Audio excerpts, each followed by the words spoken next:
Makundi makutetea haki cia mwene nthi kaunti ya Mombasa ni makulia iseso ya kuiva kwa misila ya isi endwa monala maumeiye kavinani ka maandamano makuliana na finance bill ya mwaka wa 2024 ivikie kutwaiwa kwa uthiu na mituki.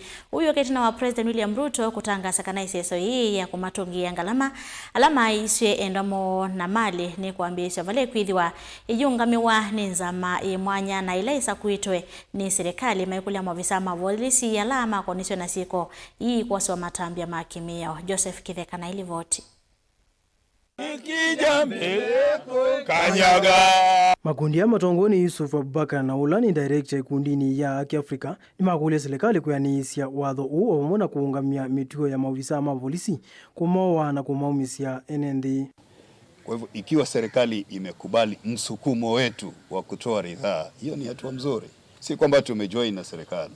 Kazi yetu ni kusukuma serikali kufanya la sawa. Tumesukuma wapewe ridhaa na tumeeleza hapa haitoshi.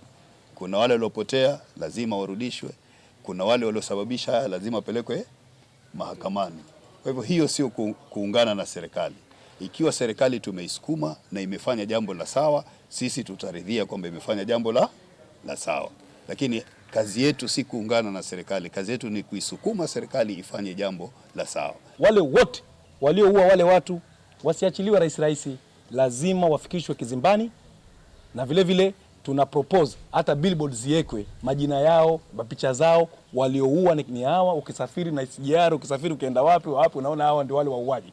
Ni maweta kana maofisa ama polisi nala onde makonisyo na sieko isu mavikioso wa matambia maima kimiao omona serikali kumetia NND uwekio ni kumana noneni ula umiswe ni President William Ruto na Minister Osese Iwande ni Kipchumba Murkomen wa kumoa na kumadha ngama wala mekuete idhoko.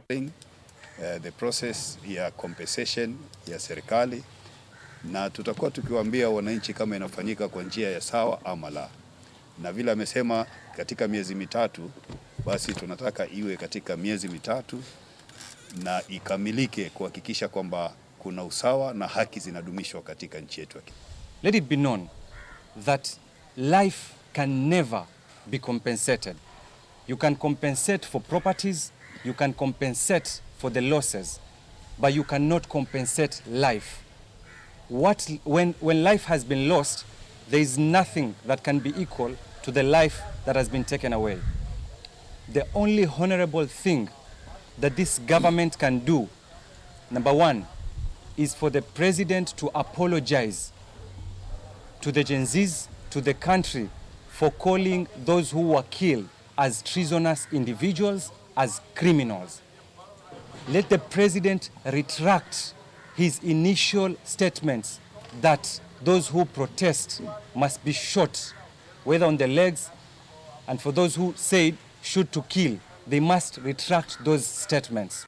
Ingini waweta kanese so yeni yalite utoiwa kwa mituki na kwa utheunika na misi ila ya kunikie ifikio kwa ata aki vala yuene ndi makulo kwitha memetho maikavikie kululutichwa ni mawathano manini kavindani katuelekele usakwani munene wa 2025. Sisi tulitoa pendekezo kwa serikali kwamba tunasukuma kufanywa hii fidia, na pale wanapoitikia yale mapendekezo, nia na madhumuni behind it, honestly it's not our interest, because for us it is what we want. So kama wao wamefanya hili ni lengo la kuweza kujipendekeza kwa wananchi, bora watimize yale ambao wanaahidi, alafu huko mbele wananchi wenyewe watachagua, kwa sababu wananchi wanaangalia na wanajua vile viongozi wetu wamekuwa wakitenda haya mambo. I think tumekaribia 2027 wakati wa ahadi kutolewa na sisi kufurahishwa na vitu vidogo vitu ambazo tunafaa kufanyiwa kihaki. So mi yangu ni kwa Gen Z wenzangu ni kuwa tusidanganyike na vitu ambazo ni haki yetu na vitu ambazo tunafaa kufanyiwa, si ati ni tunaomba, tunafaa kufanyiwa. So na tuangalie ni hata tukienda kule 2027 vitu kama hizi isitufanye tukachagua viongozi ambayo tutajuta baadaye. Joseph Kitheka, Vilingi wa Mauvo, Mutongoi TV.